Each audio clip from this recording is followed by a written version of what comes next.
हम इस वक्त गाजीपुर सिटी स्टेशन के वॉशिंग पिट एरिया में हैं, जहां पर रक्षक कोच खड़े किए गए हैं। वाराणसी मंडल के तकरीबन 7 स्टेशनों पर रक्षक कोचों को खड़ा किया गया है। रक्षक कोच कोविड-19 की जंग में सहायक साबित होंगे और इन कोच में क्या कुछ खास तब्दीली की गई है ताकि कोविड-19 से संक्रमित व्यक्ति इसमें रह सकें और उनका इलाज हो सके, इसको हम आपको दिखाते हैं। हम आपको दिखाना चाहेंगे कि सबसे पहले आप देखेंगे ये सारे नॉन एसी कोच हैं।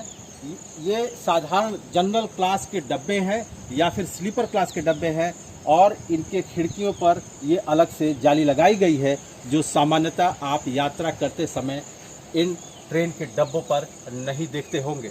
अब हम आपको कोच के भीतर ले चलते हैं।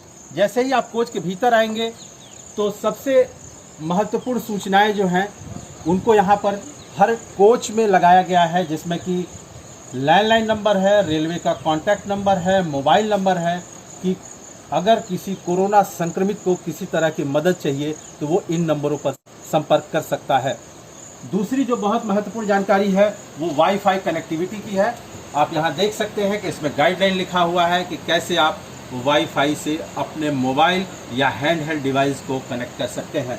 दूसरी तरफ अगर हम आपको दिखाना चाहें तो वॉशरूम जो है कोच का, उसमें भी खासी तब्दीली की गई है।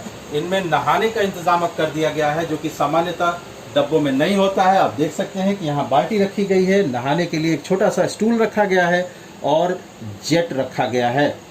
इन सारे के अलावा जो सामान्यतः जो वॉशरूम में आप नल देखते हैं, उस तरह के नल भी यहाँ लगाए गए हैं ताकि जो भी कोच में संक्रमित व्यक्ति इलाज के लिए आए वो अपनी दिनचर्या को सामान्य ढंग से निष्पादित कर सके। हम आपको कोच के आगे के हिस्सों में ले चलेंगे।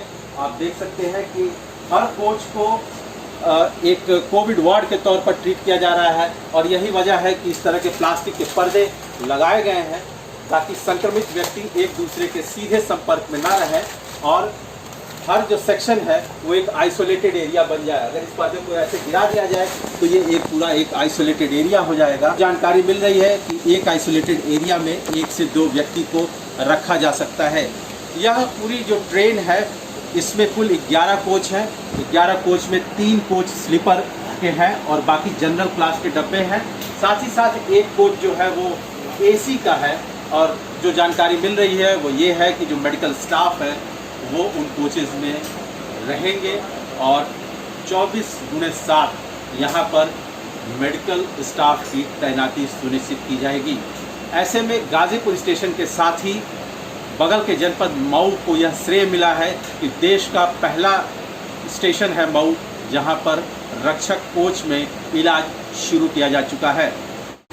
इन कोचों में लाइट, पंखे और एसी के इंतजाम को देखते हुए, हालांकि एसी का सिर्फ एक डब्बा है लेकिन उसमें भी कुछ तब्दीलियां की जा रही हैं, क्योंकि सामान्यतः जब ट्रेन चलती है तो डायनामो बेस्ड बैटरी चार्जिंग होती है। अब जब ट्रेन खड़ी है तो एसी चलाने के लिए पावर बैकअप का इंतजाम करना होगा और रेलवे के इलेक्ट्रिकल विभाग के कर्मचारी दिन रात इन कोच पर काम कर रहे हैं ताकि लाइटिंग और पंखे के साथ साथ अन्य जो इलेक्ट्रिकल संबंधी जो त्रुटियां हैं उनको समय रहते दूर कर लिया जाए, क्योंकि जिस तरीके से संक्रमण बढ़ रहा है यह संभव है कि मऊ के बाद अब गाजीपुर में भी इन रक्षक कोचों की अहम भूमिका कोविड के जंग में साबित हो।